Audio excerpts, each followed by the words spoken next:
Well, obviously I fucked up yesterday, and I only can attribute the whole thing to that I got my fourth booster shot of Moderna, and I'm waiting 5 years down the road. There'll probably be something on TV that if you received the Moderna vaccine and grew huge Dolly Parton-like tits, you may be entitled to financial compensation. Let's hope we don't have any side effects. But anyway, this just proves what I tell everybody: I suck at tech. And like I said, this is the low budget end of it because my producers unfortunately went to a convention over the weekend and came back with COVID, and they are sick, which is sad because today is the Mummy and the Monkeys' 5th wedding anniversary.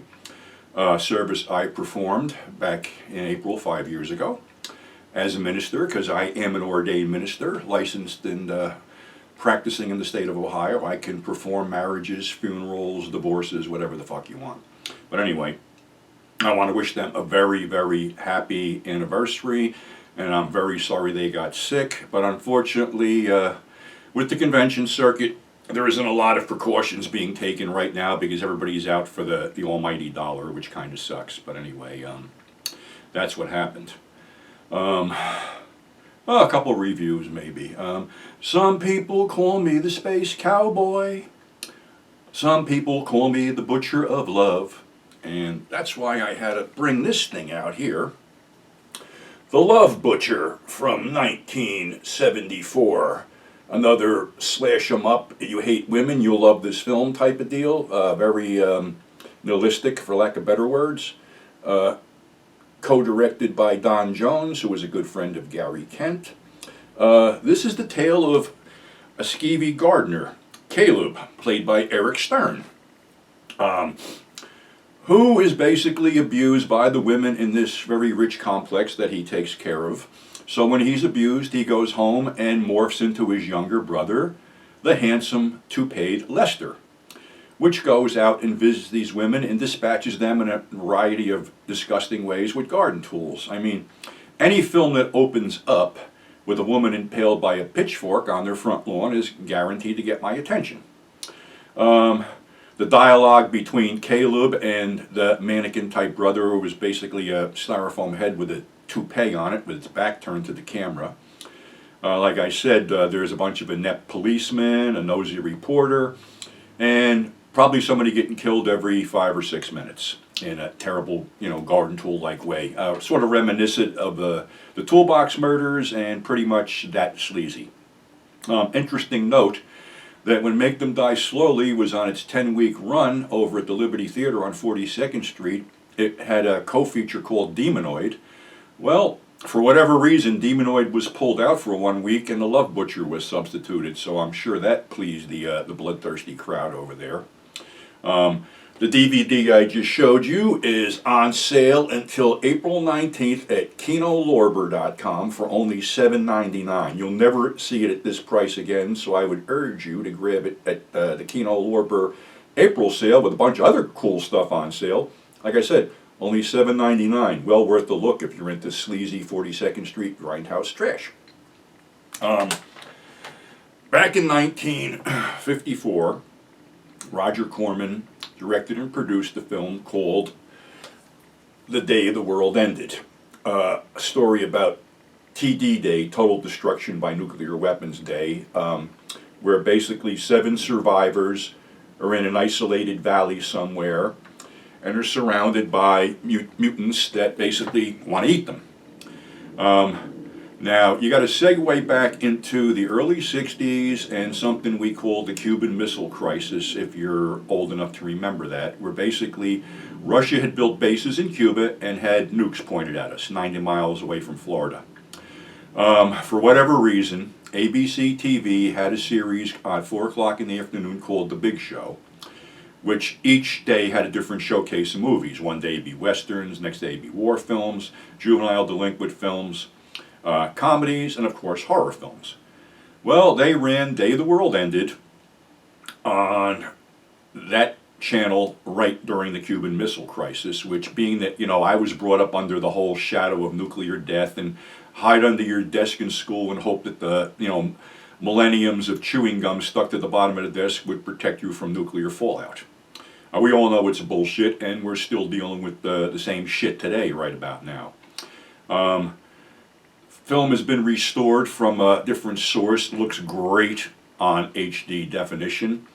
And I had met Roger Corman when he did his One Chiller appearance, and we chatted briefly about it, and he said, you know, it almost happened. It almost came true. So yeah, but well worth picking up if you're a Corman fan and you're a fan of 50s creatures, because the monster, the three-eyed Marty the Mutant, was created by the late, great Paul Blaisdell, who also did the She-Creature and other great creations. Now, in the not-so-great movies, 1980 gave us this turkey, Blood Beach. There's another thing on the back here. I don't know if this probably isn't a legit release. I don't know if there is a legit release, but I got this from Sloppy Seconds DVD. Basically, this came out in the summer of 1980 along with Zombie and the Boogeyman, and they sort of footballed around a lot. Blood Beach is a snoozer. It's one of those throwbacks to the 50s deal where you don't see the monster until the end credits, basically.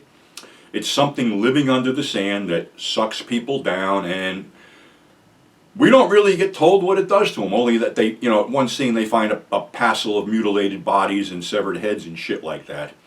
In this one, though, I don't know whether they stuck this shit in or made it up on the end, but like there's one scene where this one girl gets sucked down on the beach and you see this brief green claw come up. Another girl gets sucked down completely, and then it flashes to like this underground chamber where she's naked and covered with blood, and there's this big creature standing over her. The creature at the end looks sort of like a Venus flytrap, and you, like I said, you see it for a brief moment before a detective played by Burt Young blows it up, and it ends with, I guess, a bunch of mini creatures that are like, you see people getting little tunnels of sand going down by them. It also starred John Saxon. Like I said, the movie's pretty much of a snoozer. I remember they had triplex the Oritani in Hackensack on Main Street, and Blood Beach was in one theater, The Boogeyman was in another theater, and Zombie was in the third theater. So I used to call that whole deal the Summer of Fear, because we got a shitload of good horror movies coming out back then.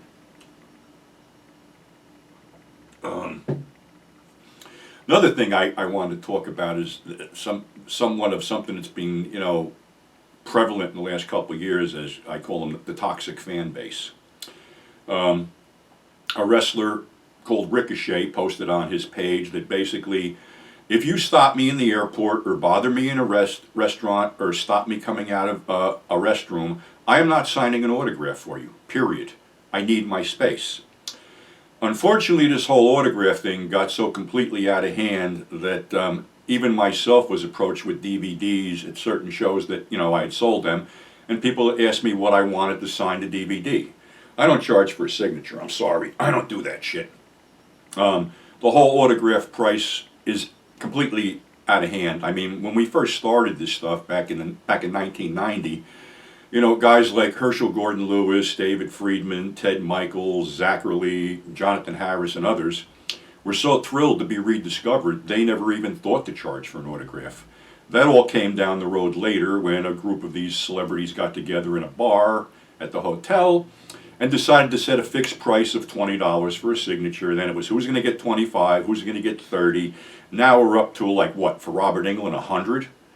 And you can actually buy his autographs on eBay for $30 or less. It's a joke and it's insulting to the fans, but in as much as I have stuck up for this shit, you know, overpriced autographs, people still line up for it.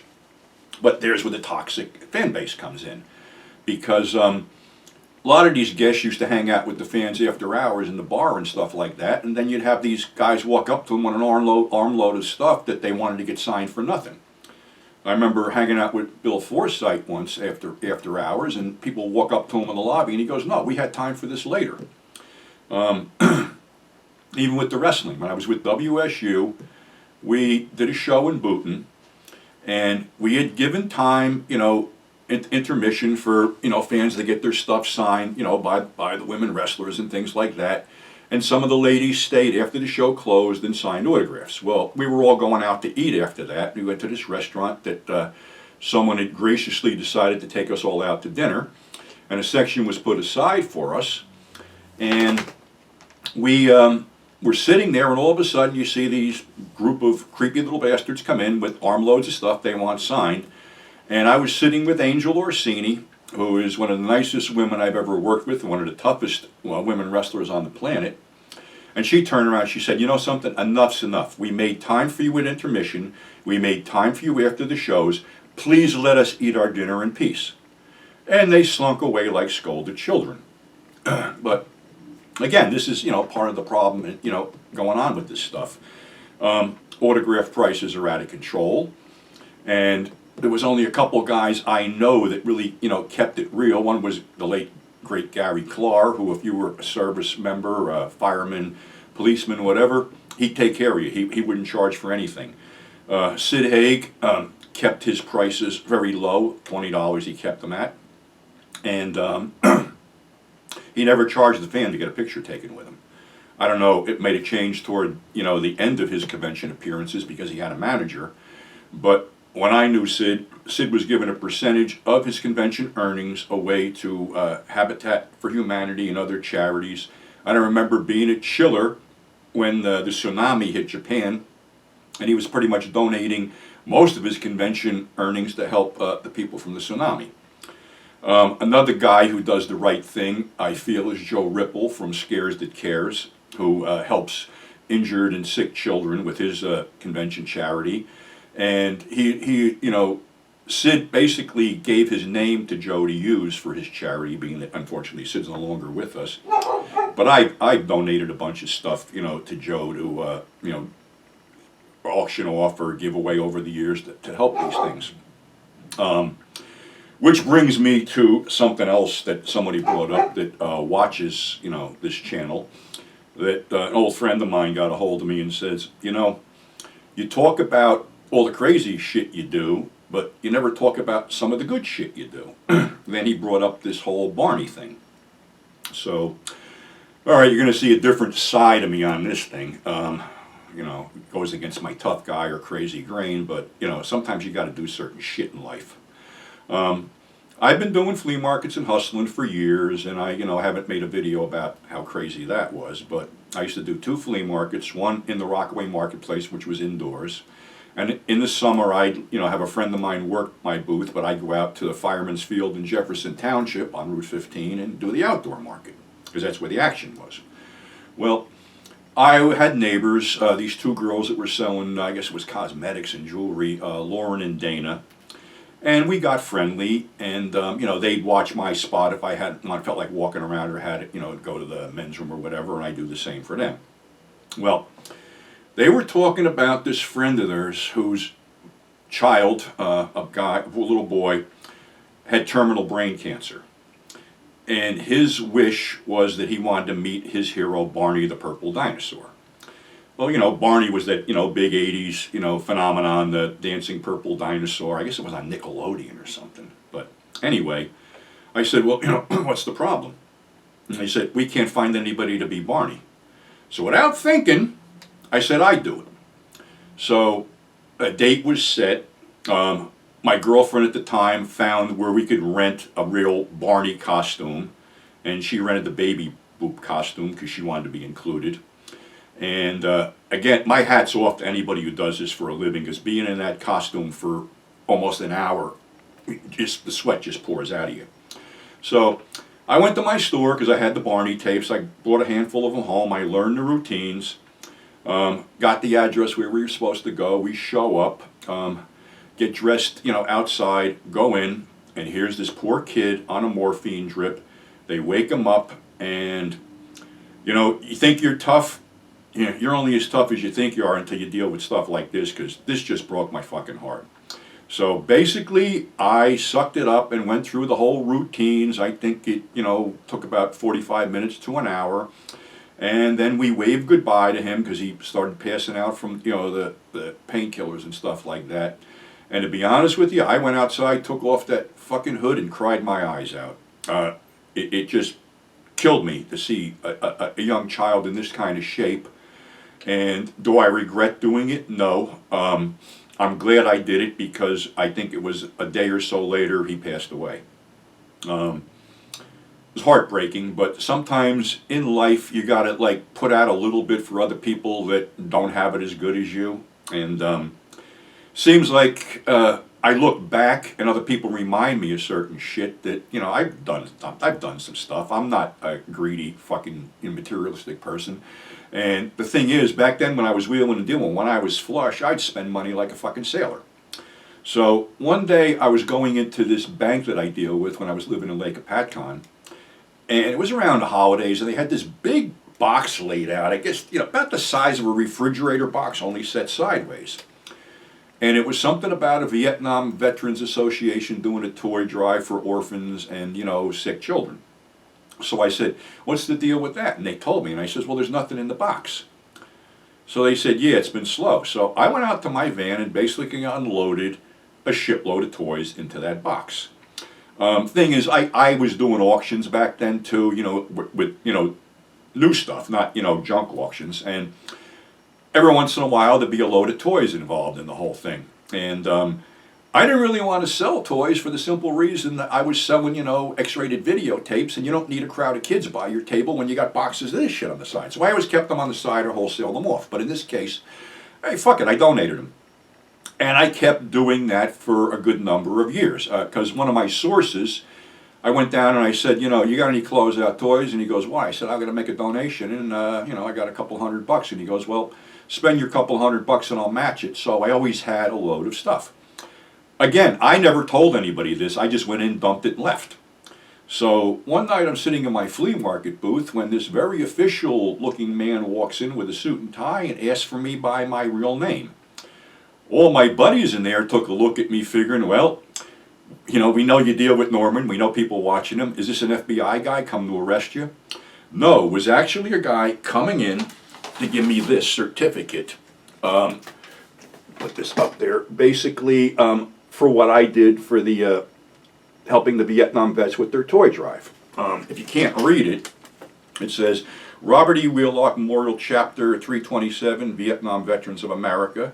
Certificate appreciation presented to Pete Shirella in recognition of your efforts and outstanding service which has benefited the Vietnam veterans on this day, the 24th of March, 1998. It's a cool little thing and I appreciate it. I don't look for any recognition doing this. I only bring it up because certain people have been running their mouths on Facebook about me running a so-called scam. I don't run scams. I don't have to run scams.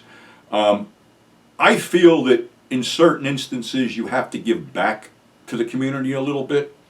And when we were going through the huge pandemic thing, I saw huge lines around the food pantries of people that, couldn't afford food.